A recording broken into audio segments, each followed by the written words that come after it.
They take two forms. One is that because the mind program is driving their reality, they don't question authority. What authority tells them, they just believe and act upon and are subordinate to. Then you've got another group who are starting to, they're more conscious, and they can see that what they're being told by authority is not necessarily the truth, and they'd rather not do what authority is telling them. But the program is still there, and it plays out as, yeah, but what are the consequences for me of not going with what I'm told? I keep saying this because it needs to be appreciated that when we look out into the world, or we think we are, we're seeing only a fraction of what there is to see. We're seeing a tiny band of frequency, which they call visible light. And visible light is a smear of the electromagnetic spectrum. And according to mainstream science, the electromagnetic spectrum, never mind visible light, is 0.005% of what exists in the universe. And I've seen it as estimated as high as 0.5%, but it doesn't matter, it's tiny. So the point being that we can only see a fraction, tiny fraction, of what we see or in the space that we're looking at. And therefore, the almost entirety of infinite reality exists outside of the human visual channel of frequency. And therefore, when people say, if there's non-human entities manipulating human society, why can't we see them? Well, that's why. They overwhelmingly operate outside of human sight in other dimensions of reality. And if you go to any kind of ancient culture or religion, if you break it down, what they're saying, it always occurs to me that it's not the differences that stand out, it's how much common theme there is between them. And one of the common themes is that there's a non-human force manipulating human society. I mean, the Christianity will call them demons or Satan, and you've got the jinn in Islamic belief, you've got the archons in Gnostic belief, and so it goes on. So the question is that I had so many, I still have many, is how does that force manipulate humanity? And in the just after the turn of the millennium, I said that this reality is a simulation, a virtual reality simulation, and that we are attached to it via the body and the senses, the five senses. We are actually decoding it in the same way that a computer decodes Wi-Fi, and it takes Wi-Fi, a radiation field of information, and it puts onto the screen of the computer that information or part of it in a completely different form to how it appears in the Wi-Fi field. And so when you look at the way we construct reality, we are actually taking a waveform information field, we're turning it through the senses into electrical information, which communicates it to the brain, which then decodes it into holographic digital reality, which is the apparently, but not really, external world that we believe that we're in. And so my question was, how does this whole deal get orchestrated? Because it's obviously not someone sitting there pressing buttons. And I've gone deeper and deeper and deeper in the rabbit hole, and deeper than ever before in The Dream, the new book, which, there's stuff in there that's never been written before. And it's taken me into another dimension which interpenetrates and interacts at one level with this one, which is known in esoteric circles as the astral, or the fourth dimension.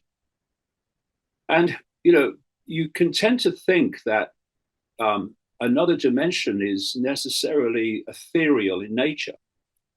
And from our perspective, from our point of observation, if people expand their minds into this other dimension, it may appear to be ethereal because it's on a different frequency to us.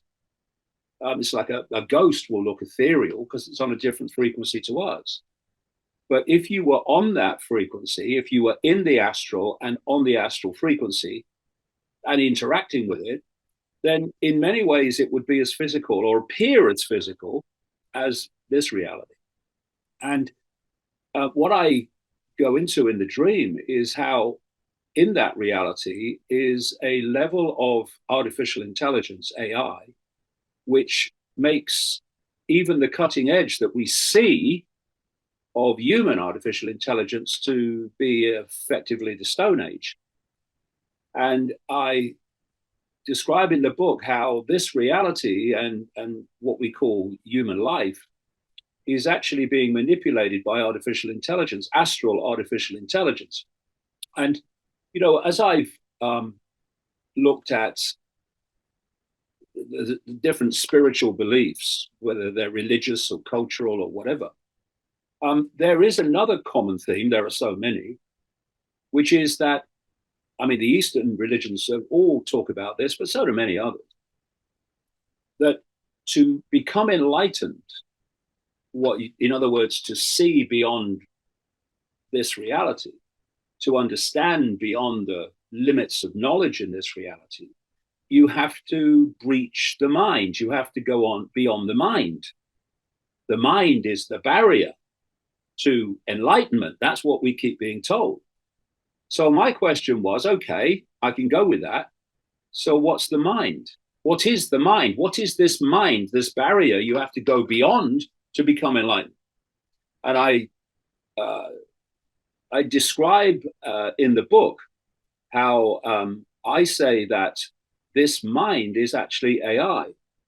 You see, the thing is that people think that the biological is natural because they're comparing it with the technological.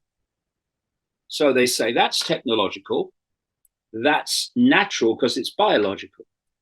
But you know, my question to that is, how do you know? All right, you're comparing it with the apparent human technological, but how do you know that biological is actually natural? And the more that I've, you know, been on this journey, it's now 34 years now, the more it's become clear that this non-human force, or to this non-human force, the biological is a form of technology.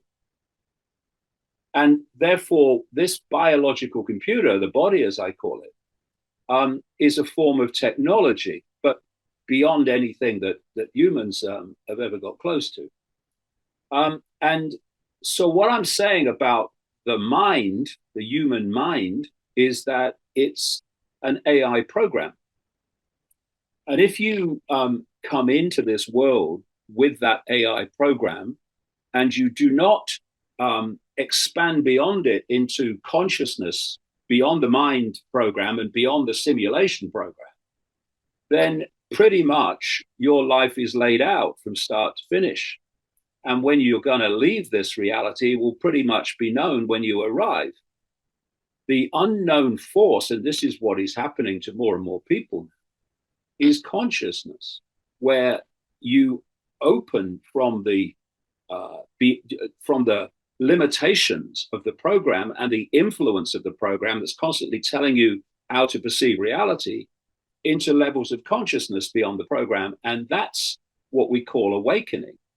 When people say I'm awakening, what they mean is they're awakening to consciousness beyond the program. And therefore, many things start to happen. First of all, you see the program. And secondly, you start to see the world in a completely different way and from a completely different perspective. And for me, you know, they take two forms.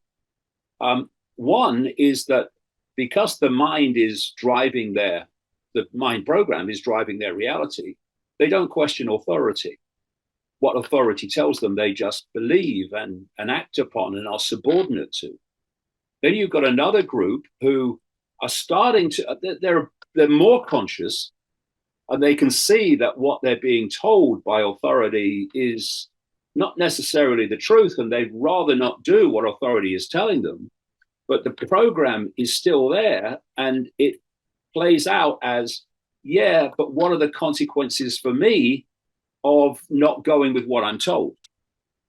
And if you look at history and tyranny, those two states of mind have been responsible for every tyranny in history, because fascism and communism is not brought in and imposed by fascists and communists because there's never enough of them. How those tyrannies and others happen is the population's acquiescence to fascism and to communism. So, for instance, there's apparently 8 billion people in the world. Well, a relative handful, and that's what we're talking about, can't dictate the lives of 8 billion unless 8 billion people just acquiesce to what they're told they should do, or what they're told they should be, how they should behave, what they should think. And so you've got the third group, and this is the awakening group. This is the group that's awakening from the program and starting to see, but not only starting to see, they are awake enough to realize that they have to stop acquiescing. It's no good standing on the other side of the street saying, see what's happening next? I'll tell you what they're going to do next. This is what they're going to do. See, I told you. So how is that different from someone not knowing what's going to happen next? Because you're just standing there pointing it out and feeling, proud of yourself. But what are you actually doing to impact upon that unfolding human society? Well, basically nothing. The third group is that which can see it and will not acquiesce to it.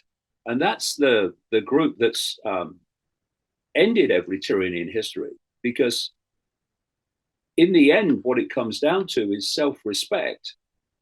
Do I have the self-respect not to just believe whatever I'm told? And do I have the self-respect not to do what I'm told, even though I don't want to, because I fear the consequences? And so the awakening group, which has got bigger and bigger since COVID, when a lot of this stuff went there and people couldn't deny it anymore, kind of, it's bloody happening, man.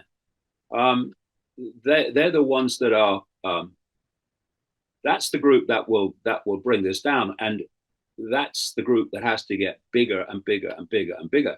And in many ways, I've said over the years, it's going to have to get really bad before we turn this around, because as we saw with COVID, there's so many people now who are awake to levels of this dystopia that they wouldn't have seen before because of COVID. Had COVID not happened, they'd still be fast asleep. And so the more this moves on, and it's becoming more and more obvious now, especially with the digital concentration camp that they're building. So the more it goes in people's faces, the more chance we've got of bringing it down, ironically, so long as people have the backbone and the self-respect to stop acquiescing and stop cooperating with their own enslavement and their children's enslavement and their grandchildren's enslavement. Because this is really I know many people have said this over the years, and maybe they've said it over the centuries and what we call history.